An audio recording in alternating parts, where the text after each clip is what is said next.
انت عندك good sound بالبيت؟ مش بالبيت. I book studios. Yeah, but you started from home.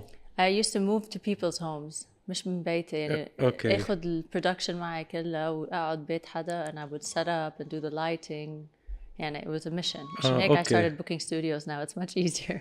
Yes. بس انت قلتي لي عندك البيرد كان عامل لك ازعاج البيرد. your مزبوط. I bird. filmed 2 episodes in the house. صح؟ مزبوط. كنت مش حاطه. I took him to my sister's house وقتها.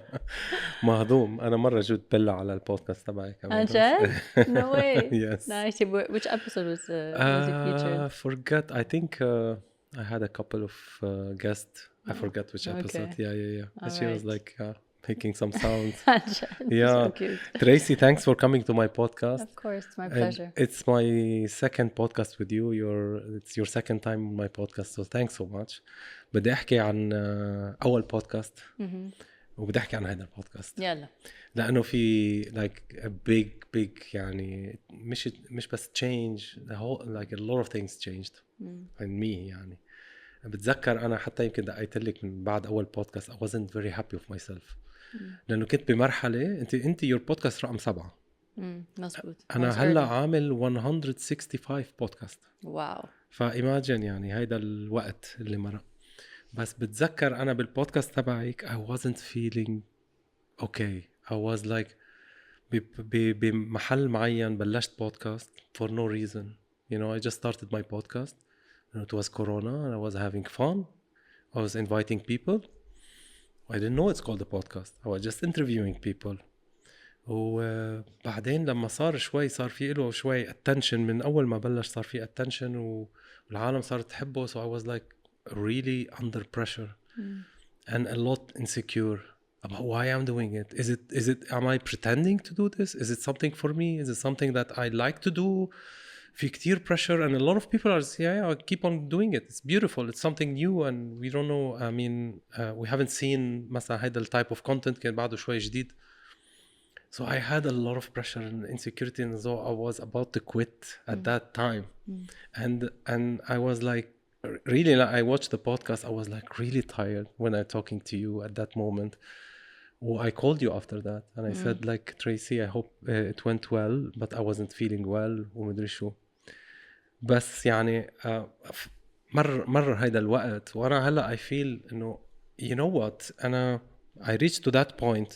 كنت كتير insecure وكتير حاسس بpressure بس I wanted to continue for one reason is I don't wanna regret quitting and I knew I'm gonna regret like it was like there whatever it is how hard it is and it's so much pressure I know well, I didn't have a reference يعني there's not much people doing it wasn't trending يعني.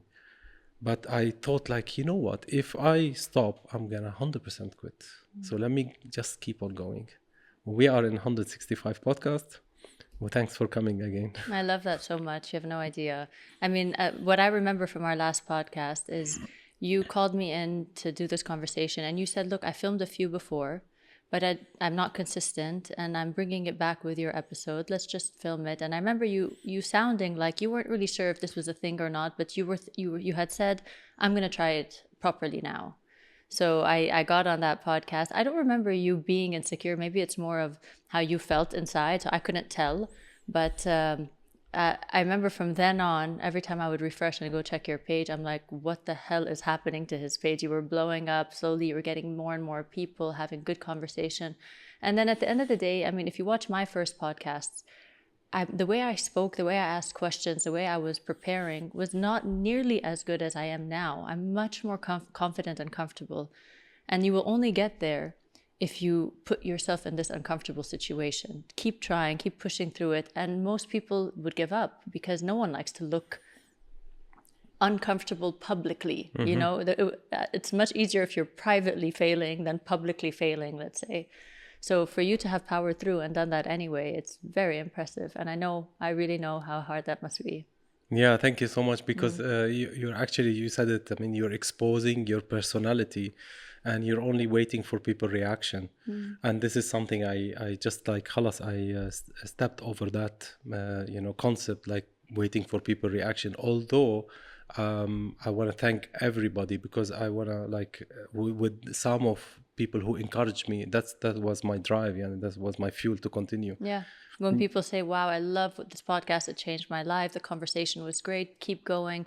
Sometimes it takes one nice comment for it to fuel you, and it takes one terrible comment for it to set you back. And that's why sometimes words are mean a lot. And although we like to say, yeah, but we don't care and we don't listen and we're confident, sometimes they hurt. It takes one comment to say, why does Tracy talk too much? Oh my God, this is so annoying. Or she sounds annoying. It takes one thing for you to say, do I sound annoying? Is it uncomfortable? But when more comments are better than, because we know the information, the more good comments we get, the more encouragement we get, which is the majority of people, it helps us to keep moving. Definitely. And also you need to learn something, that you cannot please everyone. Of course. You don't need to please everyone. And on the opposite side, you will relate to a lot of people. 100%. Like no matter who you are, or what's your profession, or how good you think you are or not, there's a lot of people that you're going to relate to, and then they're going to love you. They're going to learn something from you. So most definitely. Yes. I remember I got one comment like, why is Tracy talking when she's supposed to be interviewing? I'm like, my podcast is not an interview, it's a conversation. Like, it can be this, it can be that. And then you have somebody else saying, Tracy, why don't you speak more? We want to hear your opinion. So like you said, you can't please everybody, right? Yes, it's true. But here you go. You are here so we can hear your opinion about so many things. We have a lot of topics to talk about. Great.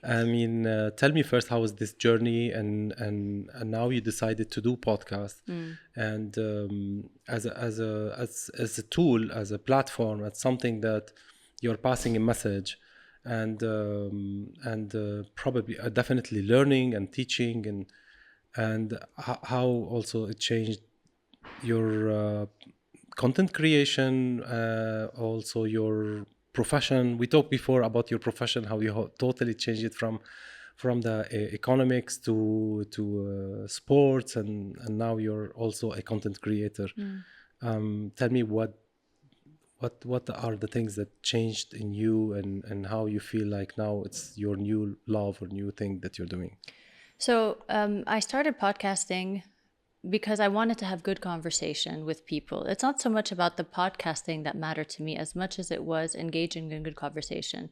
If you see my private functions with my friends, whether I'm going to their house to just chill or we're going to a dinner, everybody knows that I'm of the people that likes to get deep into good conversation privately. So it came naturally to me to say, you know what, let me just talk to interesting people that I know or I don't know, and let's film it. And not only will I benefit from the conversation, people that are watching are going to benefit, because I wanted my podcast to be about lessons, life skills that you need to learn so you can get ahead in life, tools that I wish I would have known in my 20s to help me get ahead in life. So that's a kind of a direction I took, because those conversations matter to me. I know there's different topics you can talk about on podcasting, but for me, this was important. So, which is why I have What They Don't Tell Us, to talk about the things that they don't tell us. You're successful, great. How, why, what were your mistakes? How did you get there? That's much more interesting to me. So that complements my business. The podcast is not what I do for a living, but it is a very nice complement to my business. And it's something I am so proud of, because at least for me, when I'm putting out content, I want the content to be useful to people. It can't just be about me, my hair, my makeup, my nails, my look, my fashion, me.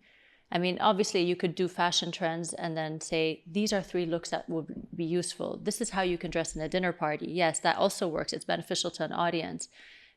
I'm not in the fashion world, but I do speak. I am a speaker. I do live conversation. So how can I add value in the conversation front? And it is through podcasting. So that's why I've done that. And now I'm so proud every time I know I had a guest that said something brilliant. In my mind, I'm like, I can't wait to post this. People are going to benefit so much. I can't wait till this episode airs. People are going to benefit so much. On that front, when you feel like you're in service in a nice way, it doesn't feel like work anymore. It just feels like I'm adding value. I feel useful to people right now. So that's on the podcasting. It was beautiful for me. Yes, and it makes you happy. Like the most thing that made me happy is really people reacting or asking or telling me that they learned something. Of course. And it's just like, okay, I love that. Like, okay, he or she is learning something, and it makes me, I mean, as a selfishness, it makes me happy that you are giving. And I learn, like, okay, they always say about when you give, you really there's a happiness in giving, but I've never experienced that unless only when I started my podcast. But we put some more pressure on people as well. In what sense? In For other content creators? No, not on on the same people we are motivating or trying to teach or trying to pass a story, and how much maybe it's overdone sometimes, or how do you take care of not really overwhelming or putting pressure from the motivation? And I'm not talking about you, but that content was accelerated, and everyone is talking about like life coaching, and then these messages, and then like it's like we became like parents. We don't want to stuck to that. I get you. I totally understand. So yeah, you're right. A lot of the content out there in the motivational space, in the life coaching space, is preaching or telling people what to do. Look, I think like everything else, you have great fashion content, and then you have a lot that's just like, please don't land on my page one more time. And I think with this stuff, it's just human nature to feel like they want to teach before they learn. As soon as they hear something new, they want to teach it before they even implement it themselves. That's the mistake, right? But I think it depends on how you vibe with certain people. You can't change how people are going to project themselves on social media, but what you can change is how much you're going to consume, which ones you're going to listen to. And at least for me, I mean, I know the feeling of feeling a bit, I can tell right now, the feeling of following people because they inspire me, and maybe they're 10 steps ahead of me. And sometimes what they say makes me feel a little bit worse than making me feel better, because it almost feels like I have to pressure myself into doing more and more and more. But I don't think that kind of pressure is bad. I think it keeps everybody on their toes. It keeps us thinking, you know what, maybe we need to do more. It may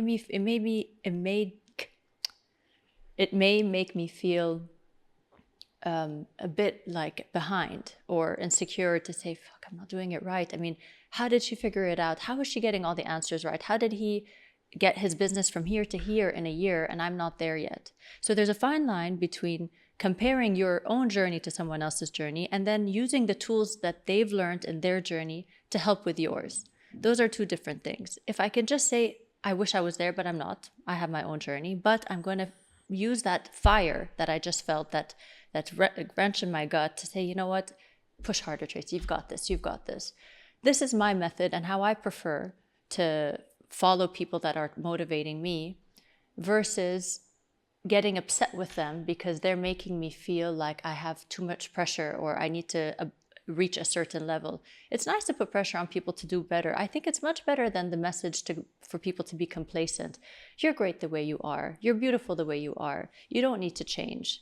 Why are we telling people that? I think that's the biggest lie, because some people are not great the way they are, unfortunately. They could do better. They can be better. Their personality can be better. They could lose a bit of weight because it's healthier for them, not because it's aesthetically mandatory. So to tell people, don't worry, you don't need to progress, you're great the way you are, is the biggest lie. Yeah, I mean, there's a lot of people that gonna debate this one. I mean, I agree with you that if you take it from a health perspective and not to put pressure on, but my main, let's say, how I target these issues is actually, I feel like not motivation is a tool or a fuel to keep you going, but what's more important is to create goals for people and to create a vision for these people, or for myself. Like, I create a vision, and everything, if my goal is vague for any reason, because things changed or I changed my mind, or it like something happened that I couldn't achieve my goal, then all the motivation goes away, and all this persistence and the consistency and everything you talk about as a trainer, it goes away, and it's not useful anymore, because the main thing is just vague. And people lose goal for so many reasons, because they haven't actually made themselves earn it, or believe that they can earn it, or believe that they deserve it. And it starts from here. I feel like we should empower people that they deserve to create a goal which is beyond what they feel right now, and everything comes together, or everything will help, as motivation, scheduling, consistency, and the rest of the thing. You know, this is quite important because, I mean, what I push for, I don't just speak on the training front. I mean, as an entrepreneur, I also speak on how to push. I mean, people are watching me invest in my first business, invest in my second business as well. And I get loads of questions of people telling me how I'm watching your journey. You're changing so much. How are you doing things differently? And this is the ultimate truth. Motivation never comes first. If you're looking for motivation, it's a very short burst of like a boost. You know, I watch something, I'm motivated. It'll go away when I have lunch tomorrow, when I have lunch in a few hours. Motivation never comes first. It's nice to see people around you do it. But the worst and hardest thing to do is to move or to take action. And if you think that you need to look for motivation first before taking action, then you're kidding yourself, because the first thing that happens is doing the action first when it's uncomfortable, when you don't know what you're doing, when the discipline is not there yet.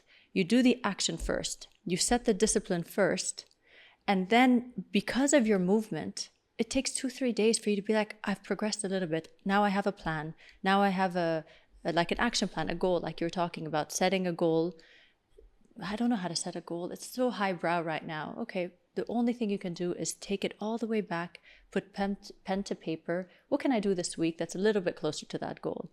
It's hard to tell people, set your 5-year plan right now. Most people don't know how, and it's very difficult. And it's also not true to tell people motivation around you is going to make you move. The only thing that will make you move is you setting action, taking action to anything. And then you feel that boost, that boost again. I'll tell you for myself as an example. The minute I lose myself a little bit is only because I haven't set a discipline. Whether it's in my food, when I start, I'm khabbis akil, I eat whatever, and I'm not really taking care. It's because I don't have a plan of what I want to eat, what my plans are for my aesthetic goals, for my health goals, how I'm going to eat in the day. Am I going to intermittent fast or not? Is there a cutoff time to when I eat? Am I going to do sugar every day, or do I limit myself to say, you know, you have 1 day of sugar? If I just take my days in passing, like whatever, you know, whatever I eat. And every single day I'll complain like, oh my God, I don't feel good. I ate so much. I don't know why I still look like this. Oh my God, I'm training so hard, but I don't know why my food is not great. The problem is I never set a discipline. And I'm looking for motivation to set that discipline. But the correct thing to do is to set the discipline first, to put on a paper, I'm just going to have sugar after 6 p.m. and it's only going to be a piece of dark chocolate. That's it. That's the discipline. So if a cake is going to be in front of me, I know I'm not going to touch it because I put that discipline down. If it's a Monday, I know I'm not going to touch it because I said I will only do it on a Saturday. And I'm going to intermittent fast means I'm not going to eat after 6 p.m. So whatever the option is of food there, that means the discipline was 6 p.m. I'm not going to eat. So I have a plan. And when you have a plan, it's so much easier to stick to it. If you don't have the plan, then what are you sticking to? You're just hoping that today I'll try not to eat today. But that's not a plan. When you have a plan, it's so much easier to stick to. And when you have a plan, motivation follows. Yeah, I know. I agree 100%. But I'm starting from the end point, which is the goal, and I feel like why did they want to do a plan? Why they want to be disciplined? They need a reason for that. Yeah. And probably you have already had it back in your mind. You have exactly what are your goals. So I want to tell people, or I want you to tell people how to create their goals and where it starts from. Yeah. So setting many goals is 100% not the way to go, because if you have too many things you're working on, you're going to give very little to everything, and you're never going to make a big stride in one thing. So let's say you think of it this way. You have 3 goals for the year. What are your big goals? One of them is I'm going to make sure I reach X amount of weight, or I aesthetic goals, let's say. That's one goal. My second goal is I want to blow up my business to X figures, but to that date. That's the second goal. And third goal is I want to work on a podcast. These are my three biggest goals. Anything else that comes your way, you have to reject. All the opportunities may come, and they may say, you know what, we have this travel plan for you. You have to be brave enough to say no. Because the minute you start taking every little opportunity, you're diluting from the efforts that you're putting on your three main goals. So imagine where you'll be if all that energy that you were dispersing across all these other opportunities, across all the distractions. So let's say I added podcasting. That means I can't really take every social event. I have to limit it to only a Saturday night. I'm going to have to compromise on my social life. I can't have everything. But it doesn't mean you're compromising your whole life. You're compromising in this year on your social life. Guess what? Maybe next year when you're in a much better place financially, you could travel for 2 months in the summer. And that's coming. So we can't be eager to have everything right now. I need to see my friends twice a week right now, and I want to travel for 2 months right now. But I also want to get my business to that amount and podcast and this. You can't have everything. So limit your goals to 3. From that 3, you think to yourself, what can I do this month that would take me closer to my podcast, that would take me closer to my health goal and to whatever. So for let's say the health goal, I'm going to take a course on the best nutrition plan, and I'm going to join the Untraceable app and train with Tracy. Okay, you need to tell me about this. So basically you get a PT, let's say, and then you book a nutrition plan. That's what I'm going to do this month. I don't know what's going to happen next month, but right now I need to do these 2 things to get me a step closer to that goal number 1. Goal number 2 is I want to set up a podcast. Let me do a list of all the guests possible and see how I can get an introduction to the top 3 guests to film this month. Find a studio. That's all I need to do right now. If you take it in baby steps, it all of a sudden looks so much easier. But if I say I want to set up a podcast, all I'm thinking is like how and where and where do I start? If you take them down to what can I do this week or in 2 weeks or in 3 weeks, imagine after the 12th month of doing exactly that, where do you think you'll be? Yes. I mean, it's, definitely don't be hard on yourself and set and achieve realistic, achievable goals. And then you can also, if you don't achieve them, don't be hard on yourself. You can just really change the dates and stretch them. And you talked about like 1 week can be stretched to 10 days. It doesn't have to be 1 week. But Tracy, I want to talk, and excuse me for repeating the same thing, because I want to address it to many people. Because you're saying it from a perspective who are from a strong woman like you, from a woman who has maybe privilege in some areas and hard work and disciplined, and you've done it, and it's great. And I know how hard you're on yourself, and you're doing training every time and business and everywhere. But let me start from zero. Let me start from somebody who doesn't believe in himself as much as you. You know, I want to start to set goals, not the procedure of setting goals and the dates. I want to empower these people. Yeah. You know, and just I want to answer these people who are actually wants to wake up and wants to create small goals, but they need a reason for that. Okay. I'm going to be very honest and very clear. 1, I don't come from money. So I don't have my parents spending money on me, giving me money. I haven't had a budget or an allowance for my parents since I was 18, maybe. So I've made 19. So I've literally built money from scratch or failed and slept on friends' sofas and didn't have money to pay for certain things, got fired from my job, got into another job, made redundant. I mean, I've done it all. I've lost my money, I made good money, I spent money, I didn't save money. So on the money front, there's no privilege there. It was literally me hustling every little bit to make sure I take 1 step forward and another step forward. Businesses failed, I had to refresh, restart. Second, in terms of confidence, who I am today versus who I was in my 20s, I'm a very different person. I speak much better. I carry myself much better. In my meetings, I know what I'm talking about, because a lot of people will go to meetings at the beginning and they know half the information, maybe not all of it. And the only thing I would say about confidence, the best way to get confidence is to know your stuff, to find area of expertise, to get good at something, to read a little bit more, to get good. If you become good at something, automatically you feel a little bit more confident. Going back to your podcast, at the beginning, maybe you weren't so sure you were good at it. Now you talk with a lot of assertion because you know you're good at it. It took you to practice and try and take action to get good at it. So for anyone that has no confidence whatsoever, the first thing you can do is try to get good at a skill. You can learn online skills if you're an introvert. You don't need to do public speaking. You can literally start from an online course behind your desk. And when you have the confidence, you'll start being able to implement a strategy to make money off of that skill that you learned. And then money follows. If it's about the gym and training, it's taking action, which is another thing that gets you confident. One is you learn a skill, get good at a skill. Two is you take action. Whatever the action is, if you want to lose weight, if you want to go to the gym, you just get yourself to that gym. Go to the first trainer you see and say, I need help. I'm leaving it on you. Or go online and find an app and train with somebody on an app. But the idea is action and get good at a skill.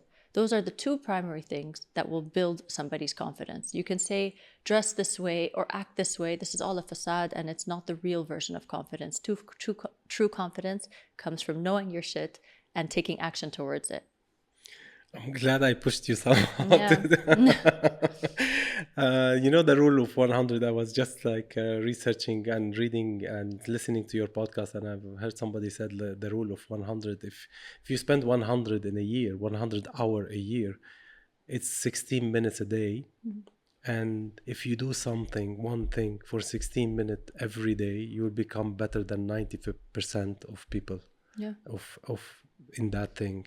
95% of people of knowing how to do that thing, whether it's reading, whether it's gym, whether it's anything. It's so true. It's just 100 hour a year, and then we don't think about it. It's just 16 minutes a day. You know how many courses I take? I take so many courses. I mean, right now I'm working on a meal prep, a nutrition guide, because it's a huge demand. I was not confident to share one before because I was testing things on myself. Am I certain of what works? Do I know what could actually push people towards a nutrition goal? I'm good in the fitness goal, but nutrition?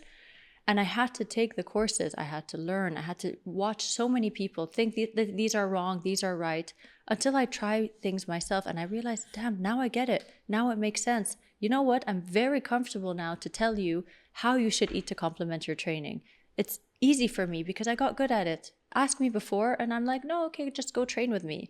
But don't come to me for detailed nutrition advice. It's not my place. But right now, because I've learned the stuff, I've paid money on the courses, I know now my stuff, it's easy for me to say I'm confident to share my knowledge with you. Confidence just comes with learning, really. I learn about a lot of things. Financial literacy, I take a course because I'm not good at it. The nutrition stuff, I take a course. Social media marketing, performance marketing. I want to know how to push my podcast. How are all these people doing it with a course and a sales funnel and it's overwhelming. But then I think, I don't know what I'm doing. For me to know how to do what I'm doing, I need to learn about it. It is what it is. We always have to see ourselves as students. That's the only way we're going to progress. And it may be annoying to sit through a course. You may not feel like it. You may say, I'm done with the university. I don't want to continue right now. But at the end of the day, imagine who you will become in 2 and 3 and 5 years if you have, let's say, 3 courses under your belt every year. What's 3 courses? Each course is like 6-week program, 4-week program. Imagine who you'll become. Mm-hmm. You'll be so proud of that. Yeah, that's amazing. And how much this is overwhelming in your life now? You were when you came to my podcast, we weren't married at that time, yeah? I wasn't? Yes, I think it was fiancé. Okay. We were telling me. Oh, yeah. He's my fiancé. Okay. I mean, it was like almost 2.5 years ago. So tell me. Yeah. 2.5. July 2022, I got married. Okay. Congratulations. How did this change your life with a partner? And in setting your goals, how much a partner is supporting? Did you have to change the whole perspective, schedule? Yeah. And I don't know if your partner works with you, you work together on the same projects, and if so, how does working with your husband, what are the pros and cons? Yeah. So first I'll start by saying a partnership, a true partnership, is a real blessing. because you get to do life with somebody else. And doing life with all of its hardships and all of its blessings with somebody with you, you know, struggling together, winning together, there's nothing like it. I really believe that a true partnership is such a beautiful thing. And to talk about being independent and we don't need men and we don't need women and we can do things on our own is really harmful for society. I really think that it's a blessing to find people that you mesh properly with. Having said that, you don't just settle for anything because that's not a partnership anymore. That is getting married for the wrong reasons. You're not really in love. You're not really partnering with somebody, but you're doing an arrangement. Those are not the ways to be with somebody or to do life with somebody. It has to be done the right way for it to matter. So that's on one end. I got very, very lucky and very blessed to have that sort of partnership with my husband. So we do work together. And before, because I love that. I mean, you said you have to get the right partner and you do it the right way. Right. Can you just give me 3-4 tips? What is the right way to find your partner, or what are the things that you have to look for? Right. I think all of us women at some point in time had a checklist, and men as well. Like, I want him to, you know, be 10 years older than me, so I feel like I'm taken care of or protected or whatever. I want him to be in a financial situation that is comfortable for me. I'm giving examples of what I've heard from women. I want him to be funny and this and that and that and that. I think a very important thing to remember is that time changes things. You know, financial situations may not be what they were when you first met somebody. His looks may not be what they are in 10 years. He may get bald in 5 years. What are you going to do about it? Or you get bored from, you don't see them anymore because they are not the main thing, maybe. Exactly. That dilutes. Anyway, the first thing I look and I see in Wa'el, although he's very handsome, is I don't even see what he looks like anymore. It's not the thing that makes me attracted to him. What I would say, the things that are most attractive is a partner who allows you to be vulnerable. You can show your weakest colors and they'll never judge you for it. They're light and funny and they make you feel young. That's, I think, a huge one for me. Wa'el's always making jokes, always laughing, always teasing me. And I think if we continue to do this, 50 and 60 and 70, we'll be young forever. So that's a version of young that I will take any day. Not Botox, but this is the version of young that I would love for my life. And third is somebody that wants to do life with you, partner with you to the challenges of life, takes your advice seriously. You take their advice seriously. You cannot agree, but your version of agreement and disagreement is respected, but you're trying your hardest to do life together, as opposed to one person doing life on his own and just updating you about it. I think that as long as you're doing it together and setting goals together, you have that commonality where the conversations can be about the goals you're setting. In 5 years, we can talk about the goals for our kids, what we're going to do with our house. Are we going to buy a house in this place? It's always goal setting, because that's what's going to keep you interested in each other. More than what they look like physically. Her body's beautiful. His smile is great. What does that mean in 3 years and 5 years? But he's not tall enough. I can't marry him. What does that mean? Does that mean that if he's taller, he's going to be a better partner? These are all things that are aesthetically, you could choose what you like, of course, but they're not the main priority as much as these things are. So I love that. Sorry, you want to add? No, tell me. I mean, you said one more thing. I want to add it to your list because you said it. It is like the person or the man who's happy to empower you to be financially independent if you wish for it. Yeah. I mean, financial independence and independence in general is an absolute mandatory requirement for everybody at some point in their life, in my opinion. I said again, at some point in their life. I understand that sometimes women are raising children. Sometimes, a man can't really make money right now because he's doing something else. I don't know. I'm just saying in general, at some point. Why do I believe financial independence is important? And independence in general, that means live on your own, maybe travel on your own, to trust your own judgment, do all of those things. Make your own laundry, cook your own food, be independent, know how to book your maintenance, know how to do things by yourself, because it's your insurance to protect yourself for when things go wrong. And things go wrong in life. We all know that. You lose your husband, you get divorced, you become a widow, you have your kids leave you when they're 18 years old, and you're chasing them for attention and validation all the time because you have nothing else to do, because all you did was raise those kids. You have no other purpose in life. You become insecure when you're older. I mean, I can go on and on and on with a list of reasons why finding a purpose and finding independence is a beautiful thing. Even if it means having a group of friends that you don't need to count on your kids all the time. You could tell your kids, sorry, I have to get off the call because I'm going to go hang out with my friends, as opposed to making your kids feel like they need to take care of every inch and every step of what you're doing and making them feel guilty for not taking care of you. You need to be financially and or physically independent to take care of yourself.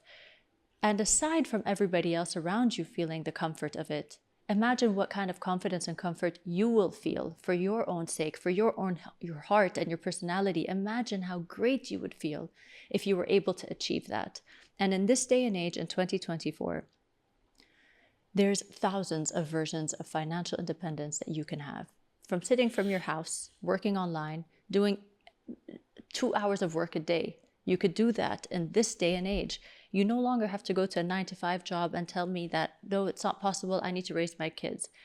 You don't need to do that. You can have a side hustle online to be financially independent, not for anybody's sake, not because you have to contribute to the house, not because it's your job to take care of the finances, but only for your character. And character is everything. It will be with you forever.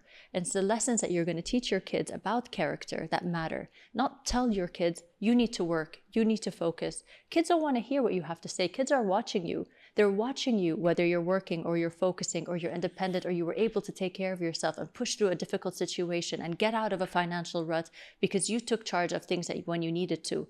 Imagine the story that your kids have to say about you when they say, my mom did it too. Imagine when your kids are saying, oh my God, I just faced this financial difficulty, but you know what? I know I can do it because my mom did it.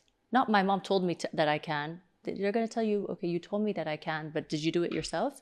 Have you progressed yourself? Did you train yourself? Did you get money yourself? Did you be independent yourself? No, so you would never understand. That's the answer they're going to give you. Mom, you don't understand me. And don't tell me you understand, because if you understand, you would have done it yourself. Imagine if you were leading by example, what beautiful kids you're going to end up raising. Yes, and you're going to increase the chances of a successful marriage with your partner, because being independent, being strong, doing your thing is also going to help your partner as well. Of course. And it's going to release and it's going to create a more space for happiness. I agree. Imagine the feeling of giving your partner the space to feel like he's not alone. He's not doing it on his own. He doesn't have to suffer in silence if he's not able to meet every little financial goal that he had set for himself. And he has you to kind of support if possible. And I'm not saying by any means that men should say, I'm not leading anymore, you lead. I honestly believe a good dynamic in a marriage will only be the case if a man remains in his masculine energy and a feminine remains in her feminine energy. And the masculine energy means I'm comfortable and able to lead my family. If a man doesn't do that, he's going to be insecure.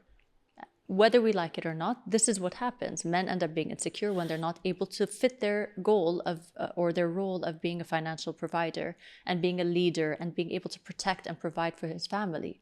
So if you take that away from a man, he's going to be insecure. He's going to let it out on his kids, and he's going to let it on his wife, or he's going to find a way to show his masculinity, maybe cheat, maybe make sure that he has some sort of tap on the shoulder, that he has women attracted to him.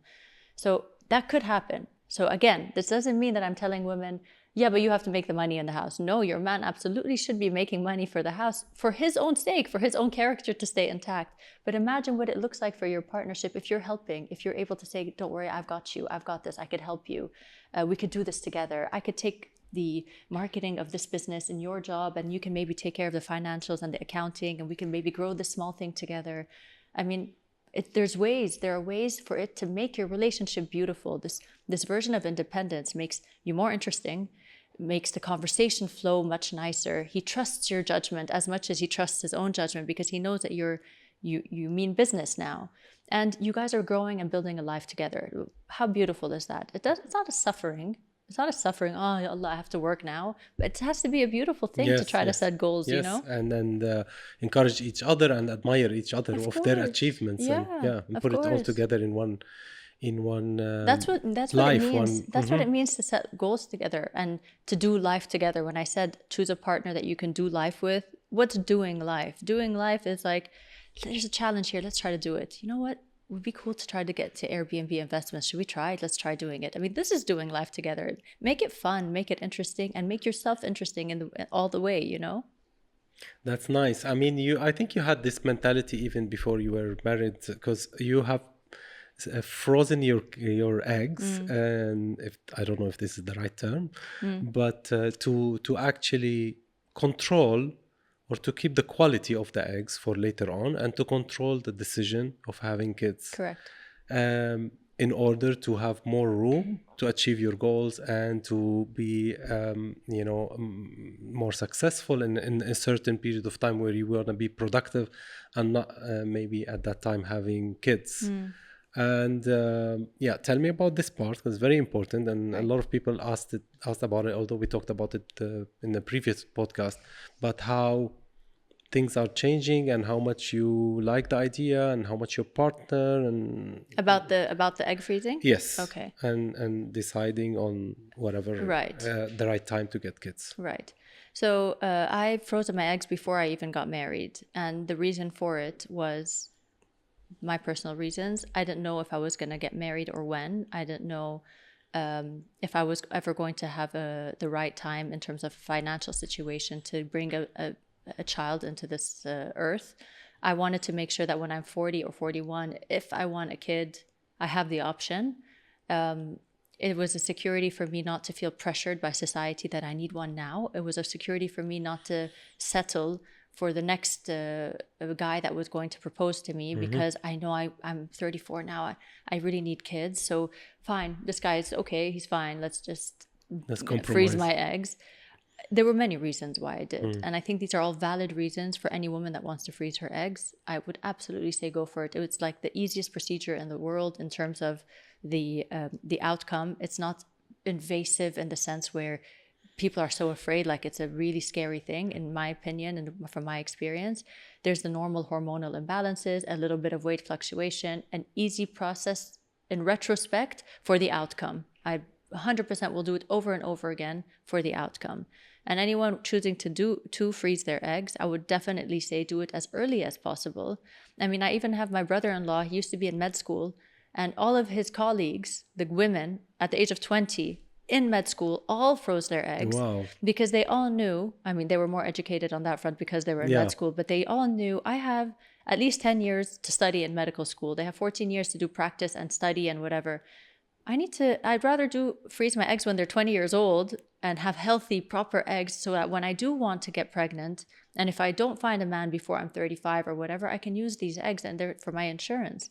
So I would say the earlier the better. I mean, you don't have to do it at 20, of course, but if you're 28, if you're 27, 29, and you're worried, freeze your eggs. It's much safer than freezing your eggs after 34, 35, because that's when we lose a lot of our egg reservoir. And they say 35 is a very big drop of the egg reservoir of a woman as of 35. It could even change from a year to another. Like 35 to 34 to 35 is a big difference. So think about doing it, I would say, late 20s, early 30s. It's important. And that's the main reason, is actually you're pushing the pressure, away, just like really having more time to think about your life and your decision, whether you want to stay at your work, business, or choose the right partner at the right time. Yeah, I mean, this doesn't go without saying that I understand how difficult pregnancy is for many. And I understand what it may sound like to people that are not being able to get pregnant quickly. And they're saying, you're tampering with this thing and you're trying to push getting pregnant by choice, when I have been trying to get pregnant for 3 years and I'm not able to get pregnant. And you, because of your privilege, to say, I want to push it because I'm not ready. I know people think this way. I've gotten comments with people saying that, but that's not the reality of the situation. The reality is that you can't put yourself in other people's shoes. I would rather never push bringing a child to this world than bringing a child to this world with the wrong parents, with the wrong partner. I would rather push bringing a child to this world than not being able to provide for them financially and emotionally, because in the next year or two, I'm going through a financial situation. So people's choices are different. It could be anything. It could be like you didn't get married and you just like... as simple as that. Yeah, what are you exactly. going to do? You're going to settle for a random, just because you want to get, it's important to have children and reproduce. It is, absolutely, but do it correctly. How many kids are messed up and they're so traumatized at the age of 30, they're dealing with their traumas because their parents probably didn't have them at the right time, didn't raise them properly, didn't give them the right attention and love and parenting that they needed. That's the more important thing to think about. When we do bring children to this world, we need to raise them properly. We need to raise them with love and attention and care. And if I'm not able to give that today, I'm going to take my chances and I'll freeze my eggs and do it next year maybe, if it's easier for me to do it then. Technically, I'm ignorant with this topic. Tell me. Do you freeze your egg because sometime you will not have eggs at a certain age and then you can use them? Yeah. Or just because they are young eggs and fresh eggs and in a certain age you have a better quality eggs? Both. So as you grow older, your egg reservoir depletes. At some point, what menopause is, again, if I'm saying it scientifically right, is that you're depleted from dropping eggs. You don't have any more eggs. So what happens here is that you freeze your eggs first so that you have the option.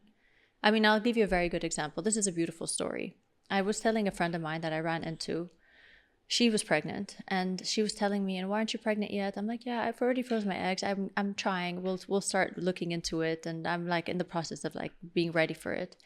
And then she's like, I'm like, so I'm going to try naturally before I use my eggs because my eggs are there and I have a lot. Alhamdulillah, I got a good amount of eggs and I want to try naturally before using them because maybe when I'm 45, it's going to be harder. Not 45, let's say 41 or 40. It's going to be much harder for me to get pregnant. So I might as well, now that I'm young and healthy still, I could try to do it naturally first. And she said, how many eggs do you have? I told her we got 28. She's like, go freeze your eggs. Go use them now. I told her why. She's like, I'm a huge advocate for freezing eggs because my sister, for 5 years, she wasn't able to get pregnant when she was married. She was trying. She was shattered, thinking, what the hell is wrong? I'm not able to get pregnant. She ended up freezing her eggs late. She had to do it multiple times, maybe 2 or 3 times, only to end up getting 5 eggs. Mind you, I got 28 on one shot. She did it 2 or 3 times to get 5 eggs, okay? So it was tough. And most of the time, doctors say, you need to use a few, defrost a few, use them because at least one take your chances. So she said, you know what, I'm going to try with one. I know one, what's the chances of one talle? She tried one. She didn't get pregnant. She didn't get pregnant, sorry. She got pregnant and she miscarried. She was shattered. Then she's like, I'm going to put 2 in. I'm going to try my luck with 2. Sorry, I'm going to try my luck with 1. She got a boy. She was so happy. Then she said, you know what, this time I'm going to try 2 because I'm sure 1 is not going to work. She got twins. And then she had 1 left in the reservoir. And then she's like, you know what, I'm going to keep this in the hands of God. And mish ma'ul, I have an embryo, which is the combination of her husband's sperm and her egg already in the fridge. That's a baby outside, you know. Let me try my luck. And if God wants me to have that kid, I will have it. She got pregnant and she has 4 kids now. All for the blessing of science. She froze her eggs. They were able to basically make her eggs fertile, get them to a good quality because she wasn't able to have good quality eggs on her own, froze them, and now she has 4 babies. Tell me that's not a blessing. Of course it is. Yeah. It's wonderful. Speaking of frozen things... Nice you transition. made ice cream. Beautiful transition. You made ice cream.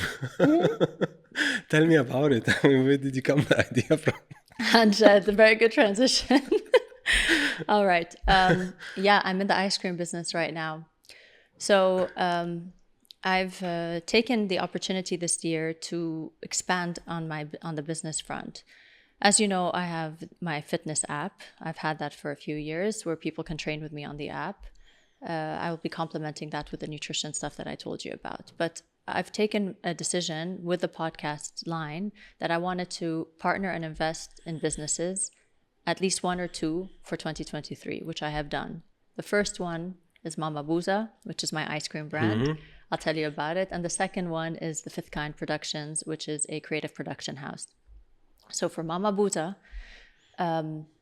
we were approached by friends of ours from a long time ago, a guy that went with Wa'al to school. His name is Karim Benna. And he basically said, my mom is making ice cream since COVID out of her house in London. She nailed the ashta, she nailed the knefe, and she's making some flavors from her home.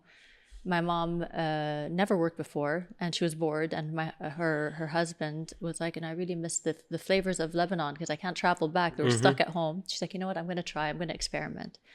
Min hon lahon, she was experimenting, and she was really doing a good job and creating this the recipes and nailing them and selling them door to door, like smuggling them. You know, you couldn't go out in COVID, so all her friends and the extended community and stuff.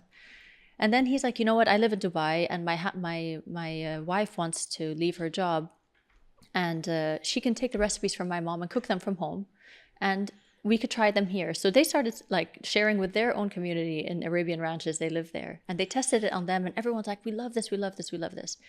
So they said, you know what? We really want to blow this up properly. Let's go to Wael and Tracy. Yeah. So then they came to us. They're like, guys, listen, I have this recipe, and I really want to make it a brand. I want to blow it up properly. Let's really take this to like the next level. So we're like, okay, cool. We partnered on this. We did all the rebranding of it. MamaBooza was the initial name. That's what they used to call his mother. And the best part about that story is that his mom is 59, and she's never worked before. She's never made money before. And Wow. Just from my last conversation with you, how important it is for me that women find their voice or their purpose at whatever age. Like I said, not everybody needs to do things right now, but at some point in time, you just take the jump, you take the plunge. And she did.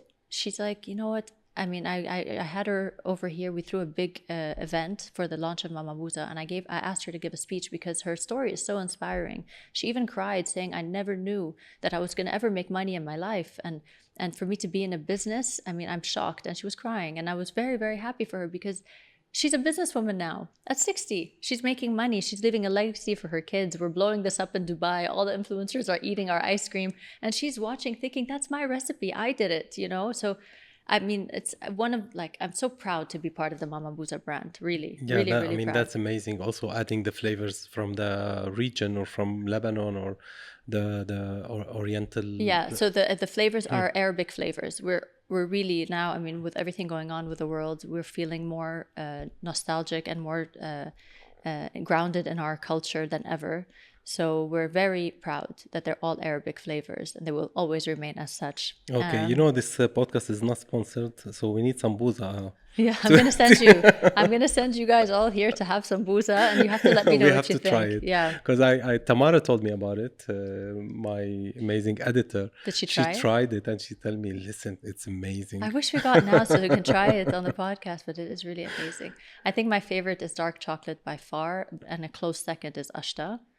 And then dates. Dates is the only one that has no sugar whatsoever, by the way. The only sugar added is from the date itself, but the rest have a bit of sugar, of course, naturally. Yeah. And then pistachio and knefe. Those are our flavors. Oh, that's amazing. We're going to bring in new flavors in due course, of course, but for now we launched with our big 5. Okay, great. Yeah. Congratulations. Thank you. And the second one I was saying is the Fifth Kind Productions. And we decided to make content great again. There's a lot of lousy content out there. And it's a production house? It's a creative production house, yeah. So we have a few good directors on board, but my brother-in-law is the main head of creative, and my husband is on the operations and the business front. And I'm one of the co-founders of the business. So we do big brand campaigns, big video campaigns, big productions for brands on the video front. Because we miss seeing witty, clever, cool content. I don't think there's a lot of it out there, especially in our region. So we said, look, you know what? We're going to do it ourselves. So now we do that. It's so fun. We like it. And they're mainly running the business on a day-to-day. Yeah, I know. I mean, I'm into this business, and I see how much the dynamic is changing. You're in photography. I'm in video production as well. Video, okay, yeah. cool. We do creative social media campaigns. Well, we've done huge campaigns. I'm sure you've seen them around. A lot of campaigns. No, I don't want to mention name right now, but it's everywhere. Yeah, it's in the malls right now, and everywhere. KSA, and this is a huge campaign. So we're more focused on beauty and fashion. Okay. Although we did a lot of also real estate, huge projects. Right. So yeah, we do a lot of video production. Cool. But the industry, if you want to talk about it, it's just like it's had a big shift we used to work with agencies like advertising agencies and getting the whole brief from the agency, and we used to execute it only with the highest level of production. And when you say production, you are limited to the elements that you were supposed to do only, which is the best crew, best camera directors, and then post-production and color grading and all the other elements, and in the production elements, which is maybe models, locations, permissions, and catering and wardrobe styling and makeup, and these are the elements that used to come from the advertising, from the agency, which was the mission of the agency was to put a marketing plan or strategy and then come up with a creative and deliver it to the production house to execute it. What has changed is during the social media era, and then people needs to consume more content, and the brands needs to create more content and relatable content. So things are changing. So we're no more going to this kind of classical high production levels, because they are not effective anymore. So I don't know if the high level is not effective as much as, I mean, I hear what you're saying, but let's say with the Fifth Kind Productions, we would rather give up the production than give up the ideation and the creation. I think our strength is coming up with the idea, coming up with the creative, coming up with a strategy. That's what we enjoy. That's what we're good at. That's what they pay for. And the execution of it can be done by anybody. I mean, we also can outsource an entire team to do everything that you just mentioned, do the entire production on the execution front. But I think the difficulty in this market is to find good creative, good ideation, and good execution. I mean, with the edit and post-production, I mean, it's important. But what I found a bit difficult as an influencer, sometimes I do get briefs from agencies, and when I see the brief and I know what works and what doesn't work, sometimes I'm just like, what are these brands paying for really? How are they paying for this kind of creative direction? It's tough to find good creative direction, and it honestly, and I always push back. At least I'm speaking for myself. I go back and I say, can we get on a call with a client? Can we talk about this rollout? And then I pitch something to the client. I'm like, guys, listen, honestly, I think this is not going to work as well. It's not going to be impactful. You need humor. You need wit. You need an emotion. You need something that's relatable and shareable. Why do you share content today? Because it triggered something in you. It made you laugh, so you share it with your friend. It made you cry, so you share it with a friend. It made you, it taught you something. It moved something in you, so you share it with a friend. And what do brands want? They want you to share their content for brand awareness. If you're not going to execute with that in mind, then what are you doing really? If it's just about show the product, show, I mean, that doesn't work anymore. That's so I agree old with school. you, and this is actually what I was trying to pass, is like the stage content, not the high production. High production is still there, but it should be part of the 360 campaigns that they have to execute to tell the story. And the stage content, which the content that the audience are it's fake already, it's staged, we know it. You can't entertain me, or you can't trick me with your nice camera, nice lighting, nice stage. Exactly. Although it's needed, but it's not the beginning. It's not the first thing. Yeah, it was like, wow, it's a slow-mo nice thing. No, it's not anymore, because the technology have given the ability to everyone to create similar kind of content. Exactly. So now it's more challenging in the creative side. So you need to be more creative, smart, and genuine. And I believe that also being a real influencer helps a lot in that part. Because you want the best for the brand as well. Exactly. And then because also it's been filtered, like people are not tricked with this stage content anymore, and they are not tricked with fake influencers anymore. I agree. So anything with high budget advertising, what I mean is like really classical. Yeah. People can, you're trying to sell me something, because you've been doing this for 100 years for the consumer. You've been selling them through this content, which is very staged, very polished, with the model holding something, Photoshop and everything. You're always tricking them. They see a beautiful girl and they go and buy the product. It's always like, you're selling me something. So it has to be more creative, it has to be more genuine, and it has to have a message, empowering, happy. It has to relate to them in any other way than the stage content. And I believe in podcast a lot. I mean, I don't want to put Anyone a commercial wants to side. sponsor this one? I don't want to commercial it, but I think we are adding a platform to this 360 circle, which is okay. Now the advertising agencies are looking for ways to advertise, and magazines nobody reads, TVs is like nobody is showing that stage content is not happening. Fake let's say pushing content through influencers with a fake like a narrative or fake way to show it is not happening. It should go through a story, it should go through a different channel. Events are amazing because actually you're bringing people together and you're showing that okay, you are celebrating something, you're empowering, you're saying the messages and letting people make UGC, which is user generated content that they are creating themselves. That's something important, and I think involve the consumer with the brand. Exactly. That's quite important. Yes. You're right. Like if you make people feel like they're part of it, they're growing it with you, especially if you're a new brand. Let's not talk about like the bigger brands that are already established and they have a different strategy. Let's talk about something more relatable for the masses. I mean, even if it's the big brand, if you have the consumer involved in your brand through a big event, through what do you think we should do next? I don't know. I mean, the minute the consumer feels like I can build this too, I'm involved too, it changes the game. It really does change the game for you.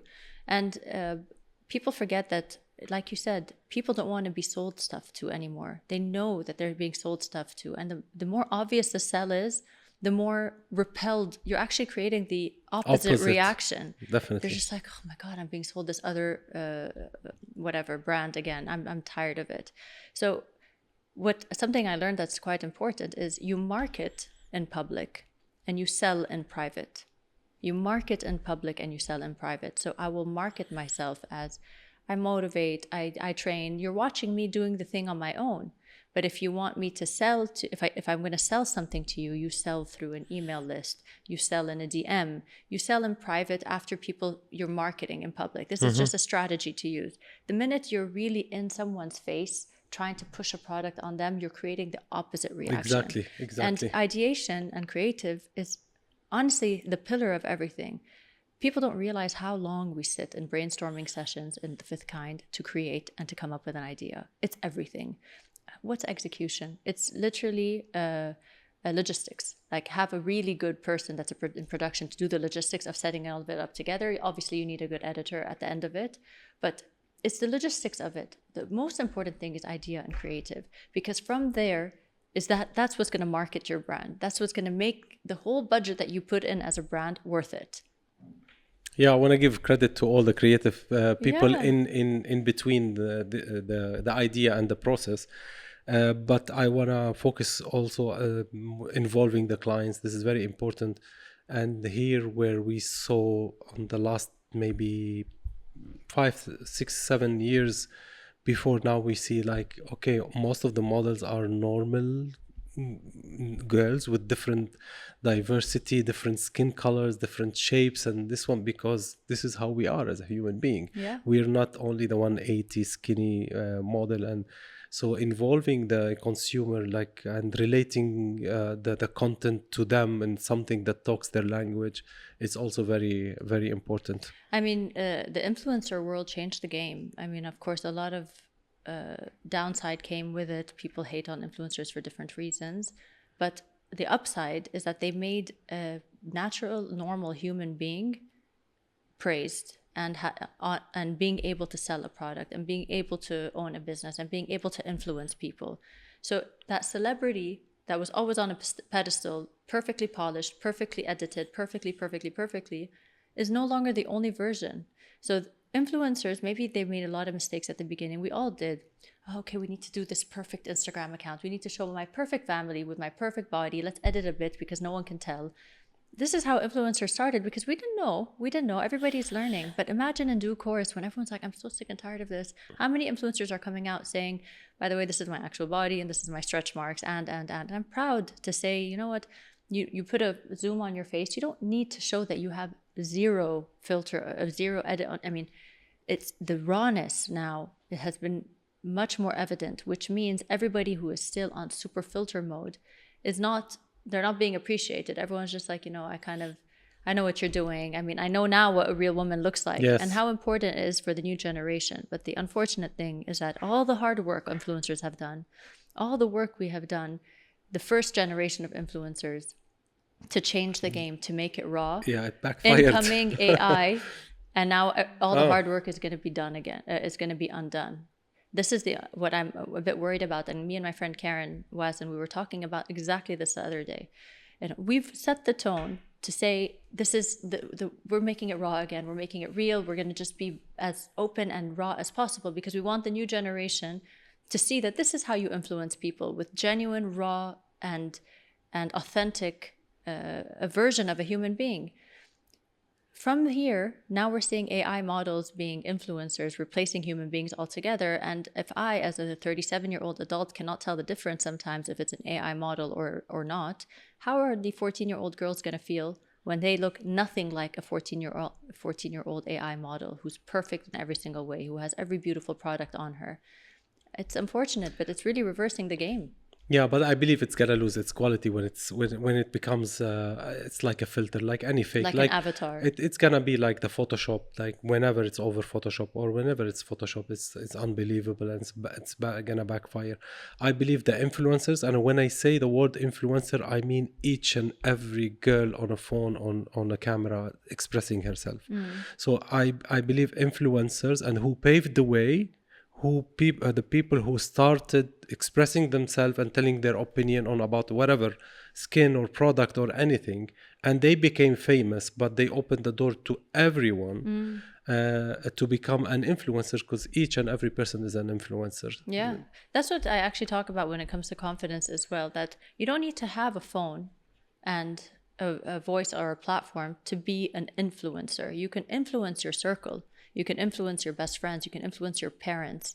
And it's our duty to continue to find that power in us through action, through progress, through learning new skills, to find that power in us, to lead by example as opposed to preach by example, as opposed to gossiping about what everyone around you is doing. Because guess what? Most people that are doing something with their lives will never be entertained or care to talk about anyone around them. They don't have the time to troll on people on Instagram. If someone is doing something, they're proud to see someone else's progress. They're not going to sit and troll because they're doing something for themselves. So imagine the influence you can do for yourself if you're growing and leading by example.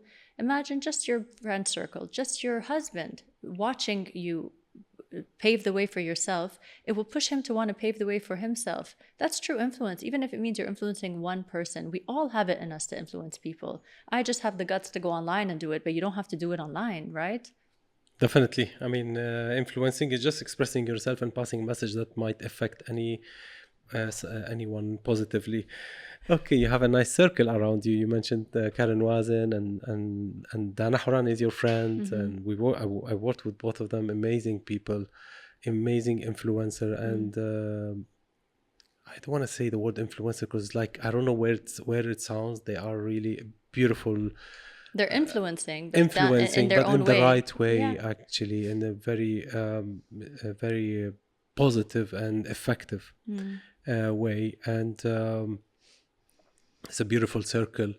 And one, does it put any pressure around you as a person who are surrounded by famous people, or maybe you want to achieve goals, or they help you achieve goals, or you help them achieve goals? And tell me, this circle, how much it's giving you or taking from you?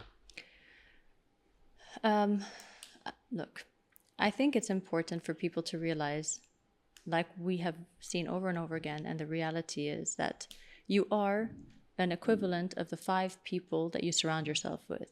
That's who you become. That's more or less where your life is going to be. Most people need to get rid of their old friends. I'll say that in a very kind way. I mean, just not to sound ridiculous in this. Let me repeat. Like most people... No, don't repeat. No, not repeat. I'm going to keep it. But most people need to get rid of their own old friends. Disclaimer goes right after. Because most people stay the same. Most people never outgrow who they were. their thought process, their character. It's tough to want to be different, and it's tough to change, and it's tough to progress. And if you're surrounding yourself with people that never changed, you will never change. If you surround yourself with people that have not seen success, you will not see success. If people that are not motivated to do progress or to start a business, you will never start a business. You need to realize the energy around you is exactly the energy you're going to be able to output in this world. So when you say that I surround myself with these kind of friends, and if it adds pressure, it doesn't add pressure, it just makes me better. It makes me want to perform more because I have the group of people that I know are finding ways to be better and different. We all went to school together, but we also have a lot of friends we went to school with who have done nothing with their lives. Maybe we're not in touch with them at all, actually, because we just don't have commonality. Now, it doesn't say that I cannot go back home and have a good time and go out for drinks with the people from school, of course, but are they going to be on my day-to-day circle? Or these are the people that I'm going to talk to on the phone and have a coffee with or have dinner with on a late night? I'm not going to do that because I need to surround myself with people who are going to elevate me. If I want to be better, I have to surround myself with people that are doing good for themselves too. And with that, Karen is, for instance, so busy with her life. Dana is so busy. We don't see each other all the time.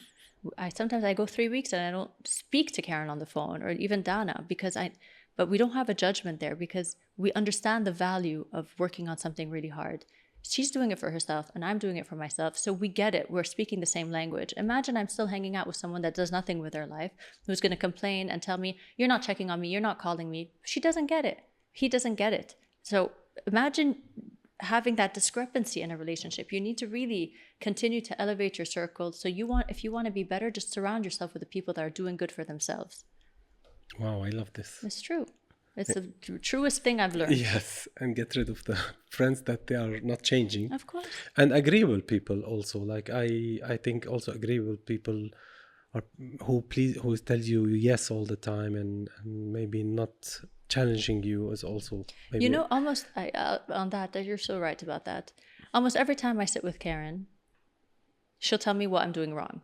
Like, Tracy, you should be doing, because in the social media world, and Tracy, you need to be posting more like this. You shouldn't be doing this. I could either say, my God, she's always confronting me. She's always criticizing me. She's always telling me I'm doing something wrong. Or I could say, I'm so damn lucky to have a friend that will only want me to do better. She started influencing or doing social media way before me. 100% she knows more than me in this department. Let me take her advice. I take it with love because I know that she wants me to do better. If she didn't care, she'd be like, bravo, babe, I'm so proud of you. You're doing great. Oh, you really I started this podcast. It's amazing. It's easy to answer like that. It's easy to be agreeable. And it's also easy if I'm doing something wrong and I want Karen's validation for her to tell me, yeah, bravo, babe, I know you're right. She will tell me, no, you're not right. I'm sorry. That's wrong. You shouldn't have done it this way. How important is it to have people that will put you in your place in your life? I would never exchange that for anything. And anybody that gets upset with me for criticizing them, because I do, I also say I don't think my sister, for example, I will tell her, you're doing this wrong. It's hard for people to take criticism. But imagine criticism from the people that you love. My sister knows I love her. Karen is my best friend. I know she loves me. I'm not taking it from a random stranger. It really depends on who you're taking it from. But that kind of, I would say, pressure to get the circle around you that is really pushing you for greatness, there's nothing like it. It really will push you for greatness. Definitely. I would also add to this but be careful who you are taking it from. Exactly. From somebody who has done it, who's positive in his life and successful. Because, you don't want to be just taking positive things from somebody who's just like agreeing with you not to progress, and again not somebody who's criticizing you for the sake of criticizing. Exactly. So that's why I was saying you have to be really selective, and you need to know who you're getting the information from. Okay, Tracy, let's talk about diet a little bit, and maybe the misconception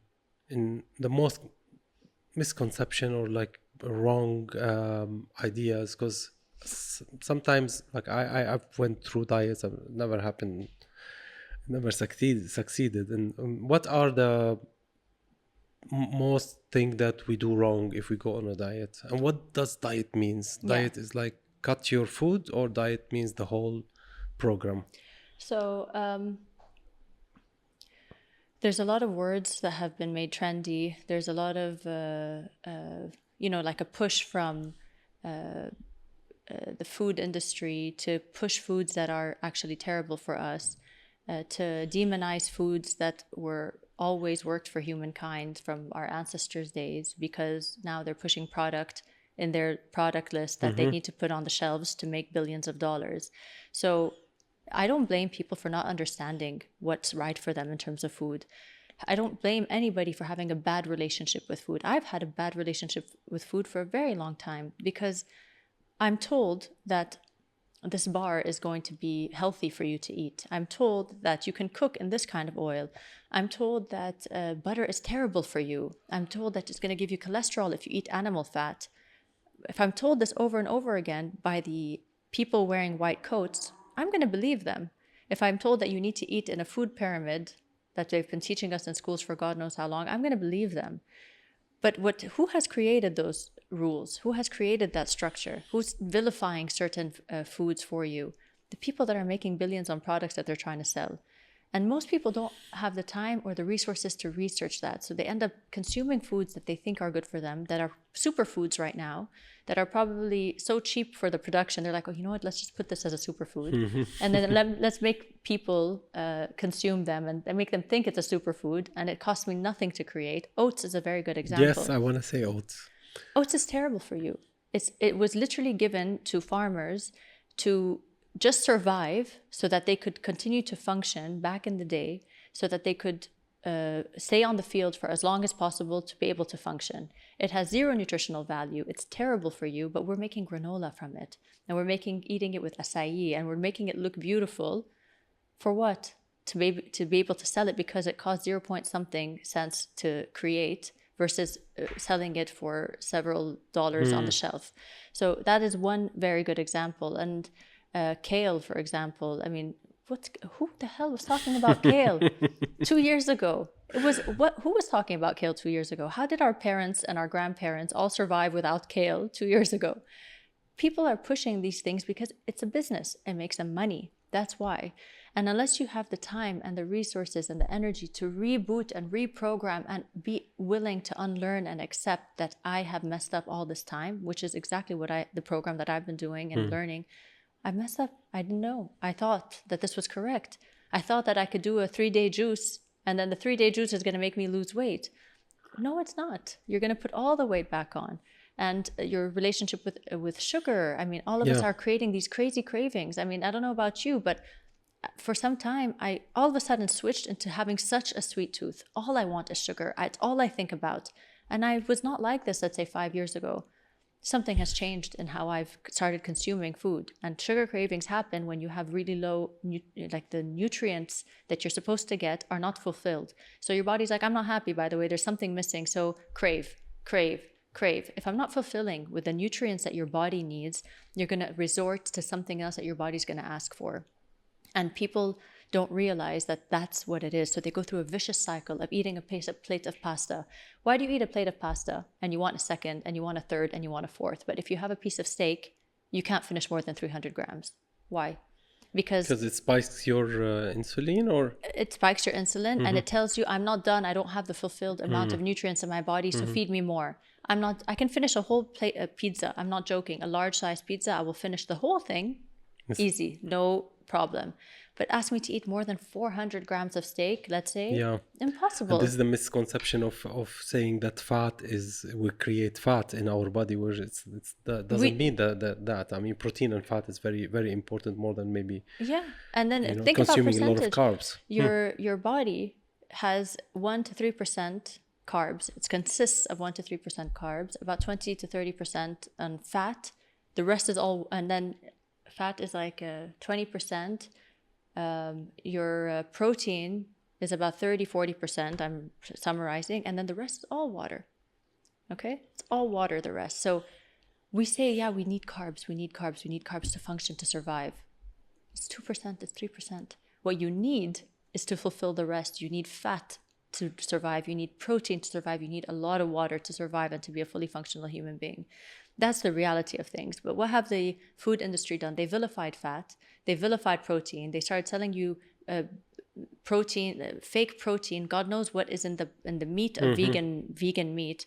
Instead of having a one ingredient whole food like a steak, you're having 55 ingredients in a processed vegan version of meat. And you're telling me that is not going to destroy your gut, but a piece of meat is going to destroy your gut. Now, that doesn't tell you that every body's different. Every body type is different. I guess a combination of your DNA, your blood type is different. But maybe you don't digest meat as well as I can. But as long as the message is eat a whole food, whether your whole foods have to be primarily plant and mine can be primarily meat, it's up for grabs. I cannot tell you I know the definite answer. But to promote anything outside of a whole food, something that is one ingredient, like a meat, like a broccoli, like a rice, these are all whole one food. You don't need to combine 50 ingredients to create the product. That is what people should keep an eye out for. Anything that has more than one ingredient or two ingredients is probably processed. It's probably not good for your gut. Yeah, Tracy, but this misconception that everyone is different, that maybe this is giving an excuse in a way that people are different and then I cannot lose weight because there is something wrong in the body. And it could be like there is a lot of enzymes or thyroids and everything is solvable with the right food. Exactly. But is it the formula that okay, you eat less, you're gonna lose weight, less calories in your body, you're gonna lose weight? Isn't that the formula? I'll tell you what everybody knows. I'll tell you. It's just like maybe not so much less because you don't want to go to starvation, but just a little bit less than what your body consumes, and then you're gonna lose weight for sure. Okay. You know what was people hate it when I say if you're on a calorie deficit, you'll lose weight. You explained to me how Ozempic all of a sudden made every woman who has a hormone problem, every woman who had a thyroid problem, every woman who has menopause, all of a sudden you see skinny people walking around. Ozempic is your biggest example of if you eat less, you lose weight. Ozempic, you're eating air, you're obviously not putting on any new calories, you're obviously losing weight. So any woman that had all of these problems, you're back to a human being, you are on a calorie deficit, you will lose weight. So I'm right. Yes, but I have to add something to that because this is quite important. The quality of what you're eating in that calorie deficit is going to determine whether you have gut problems, whether you have a good amount of muscle mass to protect your bones, whether you are going to be cognitively sharp, whether you have good memory, whether you feel good, whether you have cellulite or not. The quality of those calories is very, very important because if you're going to live on a Snickers bar every day, and a Snickers bar is 500 calories, or a banana every day, you're going to lose weight. You'll lose weight, but do you think you're going to look the same if you have steak and broccoli? No, 100% no. Exactly. Even though they're the exact same calorie, if you put the same calories of bananas only and the same calorie of a steak and broccoli, your body composition is going to look completely different. You may lose weight, but I explained this once in a video that if this is 1 kilo, let's say, 1 kilo of this versus 1 kilo of cotton. Okay, what does 1 kilo of cotton look like? If you bring me 1 kilo of cotton, it's probably going to be this big. They're both 1 kilo. If I put them on the scale, they're both going to be 1 kilo. But look what this looks like and look what the cotton looks like. And this is exactly how the body is, depending on the macros you're eating, what you're feeding it. You could either look like this and be 55 kilos, or you can look like this and your body's not all intact, like tight, and look and be 55 kilos. That is a determinant of not calories, but quality. If you want to lose weight, 100%, calorie deficit is the only way to lose weight. That's how you lose weight. But you're going to lose muscles and you're going to lose a lot of... But then the other way that I'm telling you about that complements it is that if you have the right amount of protein, if you eat the right fats that you're supposed to eat, these are the things that are going to allow you to release the fat storage that is already in your fat cells that have been stuck there for God knows how long. You're not able to lose your fat, that your fat is still holding on to your your body's holding on to fat because fat is like a commodity to your body. Your body needs fat. Fat allows you to get pregnant. Fat allows you to survive famine. If there's think about in our ancestral times, if you're not going with food for 4 or 5 days, your body needs that fat to survive. Yeah, you're saving for emergencies. Yeah, so your body's going to store the damn fat. But why does it store fat? For 2 reasons. One, if your insulin is spiked thousands and thousands of times because every single day you're eating something processed or sugary, at some point the insulin receptors are not going to work anymore. It's like the hinge of a door that starts squeaking. It's that hinge that's on your fat cell. And it's like, okay, I can't work anymore. Lock. I'm not releasing any more fat. So one, that's how you store fat, because you keep overworking your insulin. Two, you store fat because you're not introducing new fat to your body. So your body thinks of it as a commodity. It's going to look at you and say, oh, okay, I'm not getting any new fats. I mean, I'm on this strict diet of only salad and there's zero fat here.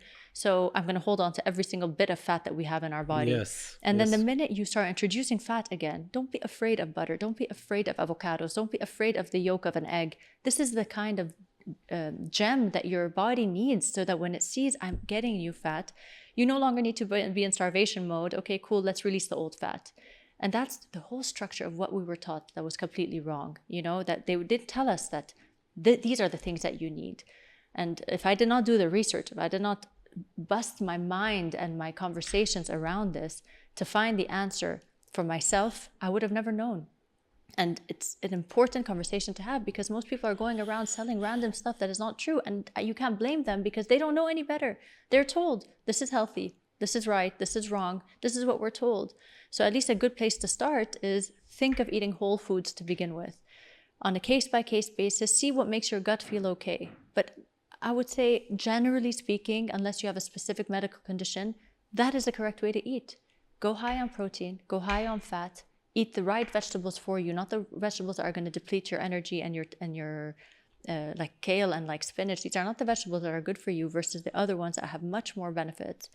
I think that's the way to go. Yeah. And I stop the processed stuff, you know? Yeah, and have eat more. And then have them in moderation. When you learn how to boot your system, we're here to have fun as well. We're not here to be like on a rigid, crazy diet. Exactly. I mean, I have MamaBooza and I love MamaBooza, but I know now that MamaBooza is not for me every single day of the week. I can have it on my weekend. If I have guests over, I'll have MamaBooza. But the rest of the week, I have to have some discipline. And with discipline, the first comes your motivation, comes everything else, comes your goal. If you have an aesthetic goal, have the discipline first, you know?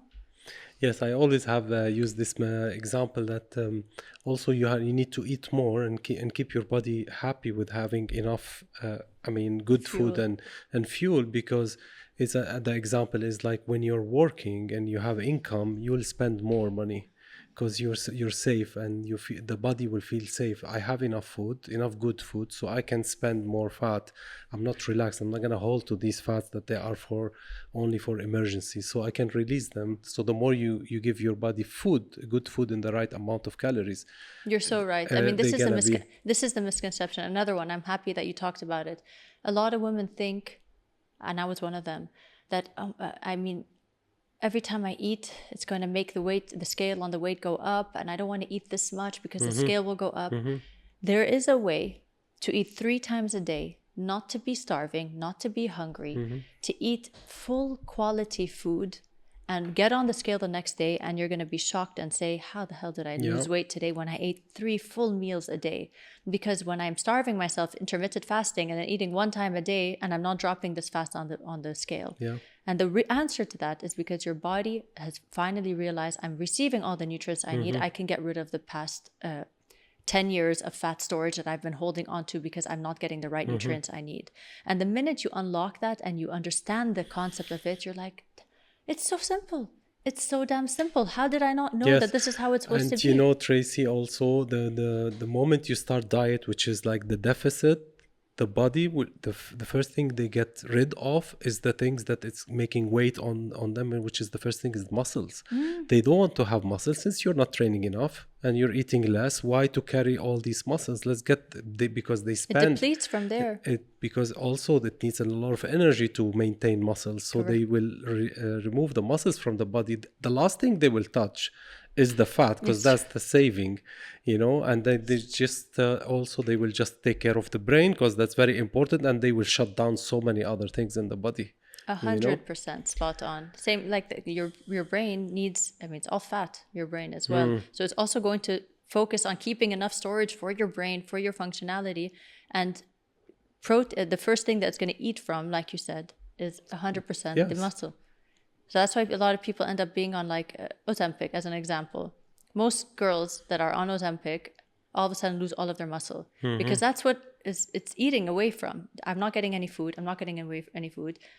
If you look at your body composition, please, if you're on Ozempic, which I do not recommend, but let's say you are on it, and then you try your body composition before you were on it, check your body composition after. You're going to be shocked about how high your fat is and how much muscle you lost, although you're skinnier. It's not a good place to be. It's really not good. Yeah, they have now the Ozempic face. Have you seen it? It's just like it drops all of your body fat, your face fat. So then incoming the fillers. Thanks God somebody's talking about this. It's true. It's true. And I mean, it's not I just want to tell people not to condemn you for using Ozempic. I don't blame you actually for using Ozempic, not for anything, because we don't have the damn answer. And any woman's like, I want to lose weight. Khalas, I'm over it. I've tried almost everything. I can't lose weight. Give me the damn Ozempic so that I would not have any cravings. I would not fight so hard to lose weight. I do not need to put any discipline in and any hard work. I have enough on my mind. Give me the damn thing so I don't have to eat anymore. That's why people are taking it. They don't want to put the effort into knowing how to lose weight correctly, or they don't know how anymore. They're on one protein bar and then they're like, why am I still not losing weight? Because you're not eating the right things to help you burn the fat that's already stored in your body. That's the only way. And I'm here to tell you that there is a damn answer for that. You could eat so well, be so full, not have high spikes in cravings because you're having 3 full nice meals a day and you're still going to drop on the scale. I mean, believe me, take it from me. I'm doing it on myself and it works. Take it from me, really. Tracy, Harmoush, thanks a lot حبيبي. Thanks for coming. Thank you. انبسطت كتير فيكي. أنا كمان as always. I wanted to speak in Arabic. ما بعرف قديش. أنا كيف في أحكي بالعربي. بدك تقولها كلها بالعربي. تبارا. Okay. No problem. We said it in English. You have a lot of audience. We're gonna translate it, okay. So it's good. Subtitles. But somebody told me that you prefer in English, so I was like, okay. تعبتيني أنا كيف فيني أحكيها بالعربي. لا كان في يقول هلا أنا بعرف to express myself بالعربي بالإنجليزي أكتر بس في أحكي بالعربي. It's good إنه we did not mix. So لأنه the hardest thing is like okay الإنجليز ما فهموا والعرب ما فهموا. I agree. I probably would have mixed, so it's probably better that we stayed in English. I know I wouldn't be able to have expressed myself correctly if I spoke long in Arabic only. Okay. So Mali. We're okay. That'd be great. Thanks a lot حبيبي. حبيبي, it's nice to see you. Nice to see you too. See you in the third time إن شاء الله بعدين. Bye.